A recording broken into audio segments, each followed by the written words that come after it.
Hello there, I'm Melvin Wood, and this is my new YouTube channel dedicated to worship services and other material in the Scots language. Alongside English and Gaelic, Scots is recognised as an Indigenous language of Scotland, a regional or minority language of Europe, and as a vulnerable language by UNESCO. As a native speaker of Scots and seeing the attention that Gaelic has rightly had to officially protect its status and reverse its decline, I am convinced that more needs to be done at every level to promote the use of Scots in all its regional variants. My own use and experience of Scots is in its northeast variety. It used to be referred to sometimes as the Buchan dialect, but more commonly these days it's called Doric. In its spoken form, Doric is in no danger of dying out. Its use is widespread, albeit in a relatively small geographical area, but certainly an area bigger than just Buchan, extending roughly from forests on the Moray coast right round to south of Stonehaven and inland to the Grampian Mountains. In its written form, however, Scots is harder to find. There's little agreement on spelling, which makes it more difficult to read.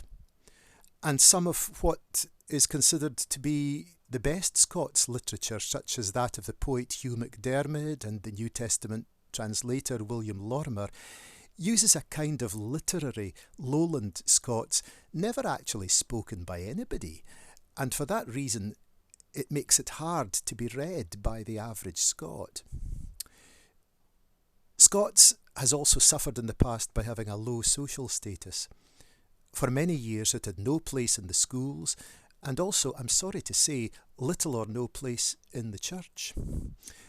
And while my own church, the Church of Scotland, does have a page on its website with resources for Scots worship, the material there is very limited and is now starting to look a bit old-fashioned, and it's also quite removed from the Scots that anybody actually speaks, in my view.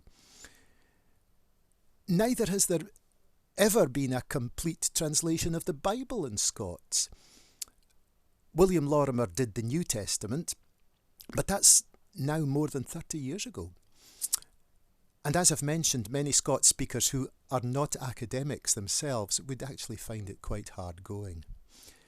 And neither is there a corpus of hymns in Scots, another important element of worship in any language, and quite a significant lack when you're trying to put together a Scots worship service.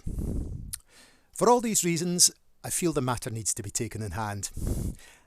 And I've been spurred on in this by really two main things. One is that the lack of a Scots Bible up to this point is being very competently addressed by Gordon Hay of Longside, who is nearing completion of his translation of the entire Bible into Scots, in his and my Doric variant of Scots, the variant spoken by more native speakers than any other single kind of Scots in Scotland.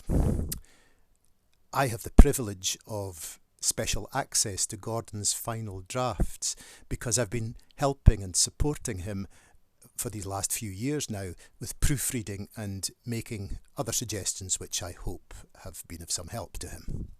So I'll be using that Bible, his translation, in my webcasts. Too new as I speak, even to be hot off the press. The other reason that I'm taking action now is the coronavirus pandemic and the lockdown that we've all been living under. This has forced ministers and clergy folks like myself to learn new skills to get our services out to our congregations. And as I've developed these services on social media, like so many of my colleagues, I've come to appreciate the potential that using the internet has for this kind of thing, which I am certain will continue to be developed long after the COVID-19 emergency has subsided. So my thinking is, if it works in English, there must be potential for it in Scots. Indeed, there are hundreds, thousands of churches putting out English services onto the internet just now. It's a crowded market. That's not the case for Scots. So here goes.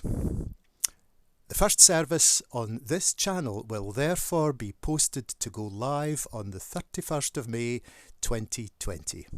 That is Pentecost Sunday, which I think is a good Sunday to do it, as we remember how the Holy Spirit enabled people to speak in different languages, all giving glory to God. And with me, co-presenting the service, will be the Reverend Dr. Kay Gold, Minister of Inch, Leslie Premney Oyne. And if you've caught this publicity video and you'd be interested in viewing the service when it goes out on the 31st of May, please like, share with others who might be interested as well, and most importantly, subscribe to this channel, and you should then be notified of anything new that I put up. So, look forward to having you join us on Sunday or any time it suits you after that. Bye for now.